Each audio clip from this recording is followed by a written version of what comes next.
I'm happy to be with you today for the virtual awardings of Certificate of Accreditation to UST student organizations. I have never thought that I will be part of something special like this, so I thank my dear friend who summoned me to be here today, the Director of the Office for Student Affairs, Assistant Professor Maria Cecilia H. Quison, and I also thank the Assistant Director of the Office for Student Affairs, Assistant Professor Ana Ruby Paez. And I say good day and greetings to the deans, faculty, teachers, students, parents, guests, and OSA staff who are all online today. Now, the theme of today's occasion is Thomasian Leaders responding to the call of our times in faith, hope, and love. Now, I don't know about you, but when I read the theme, I immediately felt the weight of the call. Because COVID-19 pandemic crisis has created an entirely new set of challenges that perhaps any new or seasoned leader would have not imagined. The mood around the world is negative and the people's morale is generally low. There is also an overwhelming certainty that unemployment, mental and emotional health issues, social disorders, atheism, pessimism, and indifference will continue no matter which part of the world we are in. But the question is, how do we respond to this? How do you respond to all this? Are you all ready to be leaders in this time? Now, as a mature person, I can only sympathize with our young leaders because I know there will be a lot of hardships and scarcities along the way, not only in communication systems and in resources, but even more so on the issues of presence, as we are all mandated to be socially distanced from one another, to mask our faces and to shield our entire being. But having said that, I am also envious of the vast number of opportunities right there in front of you to rise, to firm up your conviction, to inspire the needy, and to consciously take that leadership role to give without anything in return. Now, let me share with you at least 3 important episodes in my life, which in my view represent the virtues of faith, hope, and love. I am hoping that my life experiences will also enliven the many aspects of leadership qualities that I'm sure you already have. Now, my episode number 1 is my college days. I was the president of history majors and the vice president of Pax Romana in the College of Education. Now, speaking to you now, I could not help but try to recall the things we did those times. I can recall that there were heaps of leadership training seminars, workshops, recollections, and retreats. I could not recall very well what I did as a president or vice president of those organizations, but what I could clearly remember are the experiences and the conversions in my heart that made my faith profound. Now, as individuals, we are called to be faithful, to believe and to put our confidence in God no matter what. But as Thomasians, we are not only called to be faithful, but we are called to be competent in our faith. My involvement in the school organization activities gave me many opportunities to see sufferings and pains. I saw them when we went to depressed areas, when we visited the home for the aged, when we were in the house for wheelchair-bound teenagers, similar to Tahanang Walang Hagdan, in Boys Town, in orphanages for girls, and in remote communities some 4,500 feet below the ground. And every Tuesday of the week for 1 year, in that year, I was in Quiapo Elementary School at 7 o'clock in the morning, holding catechetical lessons with grade 3 to 5 students.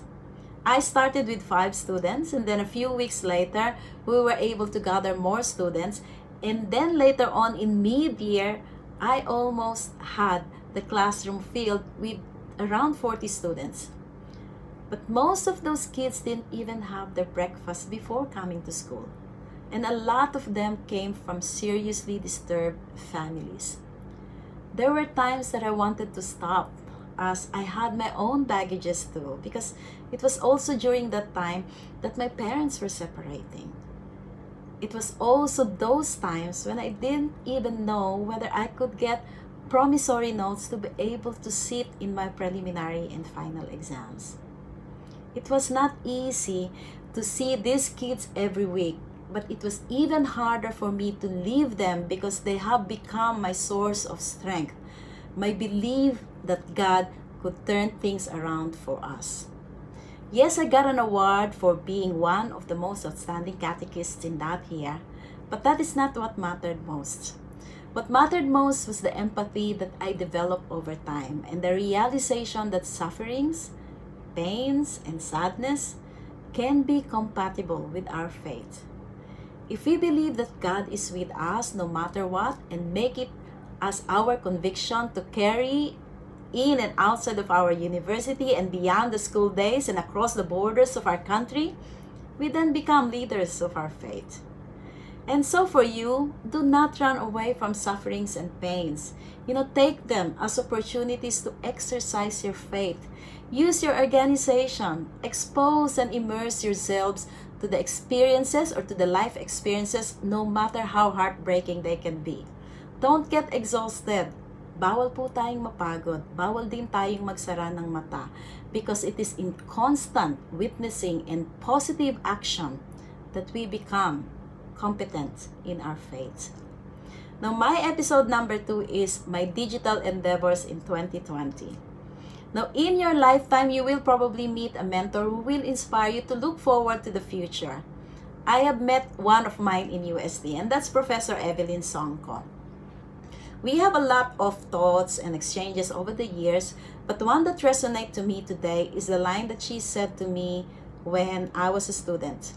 I'm not sure if she can still remember this, but she said, "In leadership, always make your presence felt in your absence."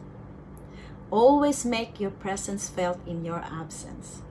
Now, the phrase is so evergreen and relevant today. It is relevant today because we are no longer permitted to be physically present in most of the activities we do, and yet we are demanded to be more involved and actively engaged. Now, any organization or leader that resists the changes brought about by COVID will simply disappear and will lose the ability to inspire and give hope to the people in the time that they are most needed. So the new order demands that we become courageous creators and channels, to be present, to be felt. I know a lot of people despise social media, but social media is one of the best and most powerful tools to consistently reach out to your movers and beneficiaries. Sometimes you need to do some crazy things to get noticed, to get your voice heard, but this is the world we live in now. This is a serious challenge to all the leaders of any organization. Do we need to use social media to carry on, to provide hope and introduce change, or to affect the change we want as a group or organization? Now, let me tell you what happened to me in 2020 during the pandemic and how our business or organization survived while instilling hope and inspiration. Now, in July 2020, I, along with 3 other colleagues, created a Facebook discussion group to overcome the misinformation and scams in Australian visa processing at the height of COVID when people were desperate to stay lawfully in Australia. We started with few members and it grew. We have about 4,700 members now and it's still growing. We also extended pro bono services to those who had no other recourse but to stay in Australia lawfully. And a few months ago, I was also entrusted to gather the UST alumni in Australia and New Zealand. We are slowly building the numbers. We're a little bit scattered, but we get to connect the alumni from Australia and New Zealand to the main portal of UST-AA Inc. And then 3 months ago, I created my YouTube channel and now I have nearly 2,000 subscribers. And the cool fact is, I have achieved more than 50,000 views and 3,000 watch hours in 2 months. And then a few weeks ago, we also launched our online course, which generated a lot of interest and extra revenues that are more than what we could expect. So if I were to combine my organic followers from different platforms that I operate in, I have around 10,000 solid followers. And all this happened during pandemic. It's a very small number compared to some celebrities and to those who started earlier. But the point is, COVID-19 intensified the use of social media and digital infrastructures to connect and deliver goods and services and benefits to the people. On an everyday basis, people turn to their social media channels and profiles just to get inspiration, to resolve issues, and to calm them down. So from there, on an everyday basis, we had to feed our readers and followers with positive news and reassurance that all these are temporary and will soon be over. Now, when I hit 1,000 subscribers in my YouTube channel, my daughter said to me, "Oh, Mom, you're now officially an influencer."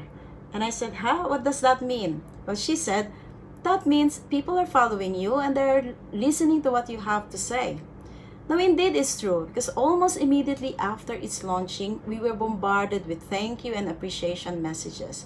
They were telling me that they're following me and doing exactly what I said. I know it's a little bit scary, but they're telling me that I'm helping them to renew their hopes for a better life.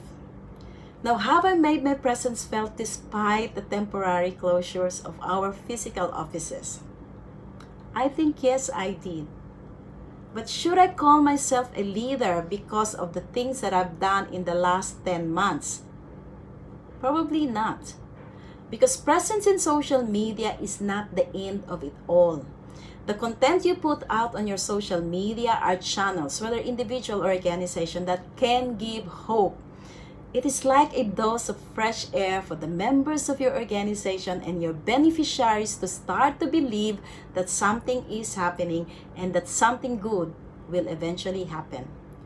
Now, in this time of crisis and social media domination, it is easy for young leaders to be swayed by popularity and to get confused on who to believe in, unaware of the thin line between a true leader and an influencer. Now, while it is true that leaders can influence other people's decision and influencers can actually lead by their influence, a true leader is so much more. A true leader knows how to connect, to correctly and consistently use the channels of hope to achieve the organizational goals and aspiration. Hope is the power that drives your organization and beneficiaries to get up and be better next time. Hope is the same energy that a leader utilizes to renew one's faith in God and humanity. Hope commands confidence and can lead this world into so much clarity that there is God. Now, my episode number 3 is my Agape. When I was in UST as a student leader, we had a monthly celebration that we were doing at 12 noon in one of the vacant rooms in College of Education. So we gathered in prayers and then we share a piece of bread and then we end the short meeting by singing the Pax Romana hymn. Now, some of you might be familiar with Pax Romana hymn, to love and to serve, that's what we are for, to give without counting the cost. But anyway, so we usually start the singing of the hymn in original tempo and then we repeat it in a faster tempo and make it even faster and faster until we run out of breath and off we went in laughter. Now, we call this activity as Agape.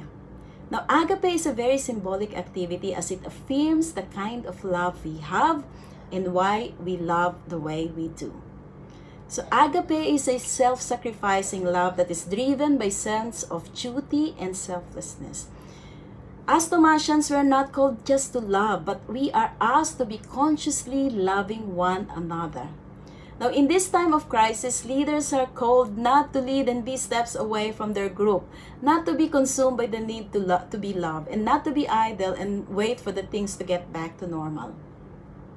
Now, leaders are called to be more creative, to be more compassionate, and to cultivate a culture of virtues within the organization. Now, leaders in this time should learn from the gardeners and farmers.